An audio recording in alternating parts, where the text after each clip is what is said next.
These are momentous days, but they're also touched by tragedy. ফিলিস্তিনের গাজায় আগ্রাসন চালিয়ে পুরো বিশ্বের অভিশাপ কুড়িয়েছেন ইসরায়েলের প্রধানমন্ত্রী বেনিয়ামিন নেতানিয়াহু। নিরীহ ফিলিস্তিনিদের ত্রাণ শিবিরেও আগ্রাসন চালিয়ে বহু মানুষকে ক্ষুধা পেটে মৃত্যুকে বরণ করে নিতে বাধ্য করেছেন মধ্যপ্রাচ্যের এই কসাই। ত্রাণ শিবিরে আসা ফিলিস্তিনিদের দিকে মরিচের গুঁড়াও ছুঁড়েছে ইসরায়েলি সেনারা। এমন নিকৃষ্ট বর্বরতা চালিয়ে নিজ দেশের রাজনীতিতেও খুব একটা আশাব্যঞ্জক অবস্থানে নেই বেনিয়ামিন নেতানিয়াহু। সবকিছু মিলিয়ে তার নড়বড়ে অবস্থা এখন প্রভাব ফেলছে ব্যক্তিগত জীবনেও। এবার পচা বাসি খাবার খেয়ে বিষক্রিয়ায় আক্রান্ত হয়ে গুরুতর অসুস্থ নেতানিয়াহু। রোববার নেতানিয়াহুর দপ্তর থেকে জানানো হয়েছে এই তথ্য।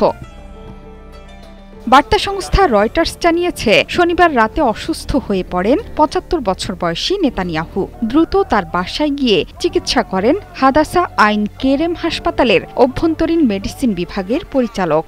ইসরায়েলি প্রধানমন্ত্রীর পানিশূন্যতা এবং অন্ত্রে প্রদাহ ধরা পড়েছে বলে জানান চিকিৎসক। এখন তরল পদার্থ গ্রহণ করছেন তিনি। ইসরায়েলি প্রধানমন্ত্রীর কার্যালয় বলছে, নেতানিয়াহু চিকিৎসকদের নির্দেশনা অনুযায়ী বিশ্রামে আছেন। ৩ দিন বাসা থেকেই চালিয়ে যাবেন সকল দাপ্তরিক কাজ। জেনেক্সে শিফট করো, লাইফকে লিফট করো। এর আগে রোববার সকালে নিয়মিত মন্ত্রিসভা বৈঠকেও পাওয়া যায়নি নেতানিয়াহুকে। আর এ সময়ই প্রকাশ্যে আসে তার অসুস্থতার খবর। পরে প্রধানমন্ত্রীর দপ্তর থেকে জানানো হয়, তিনি রাতে হঠাৎ অসুস্থ বোধ করেন। চিকিৎসকরা জানান, নষ্ট খাবার খাওয়ার পরেই নেতানিয়াহুর অন্ত্রে প্রদাহ সৃষ্টি হয়েছে। এতে পানিশূন্যতায় ভুগছেন তিনি। দেয়া হয়েছে স্যালাইন। যদিও তার শারীরিক অবস্থা স্থিতিশীল বলে জানিয়েছেন চিকিৎসক। ৩ দিন বাড়ি থেকেই রাষ্ট্রীয় সব কাজকর্ম দেখাশোনা করবেন তিনি। এর বাইরে দুর্নীতির মামলাতেও শুনানি স্থগিত হয়েছে নেতানিয়াহুর। আদালত গ্রীষ্মকালীন ছুটিতে চলে যাওয়ায় ৫ সেপ্টেম্বরের আগে কোনো শুনানির সম্ভাবনা নেই।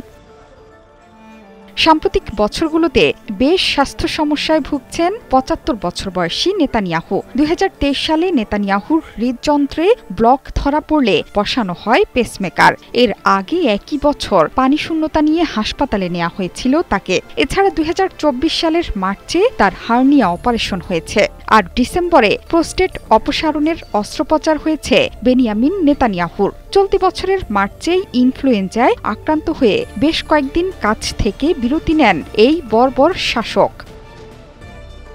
বর্তমান পরিস্থিতিতে গাজা আগ্রাসনের জেরে মুসলিম রাষ্ট্রের বাইরেও নেতানিয়াহুর দিক থেকে মুখ ফিরিয়ে নিচ্ছে পশ্চিমা দেশগুলো।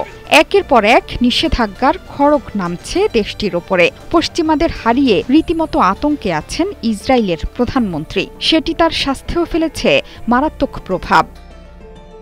জোহরা চৌধুরী সেতু, ৭১।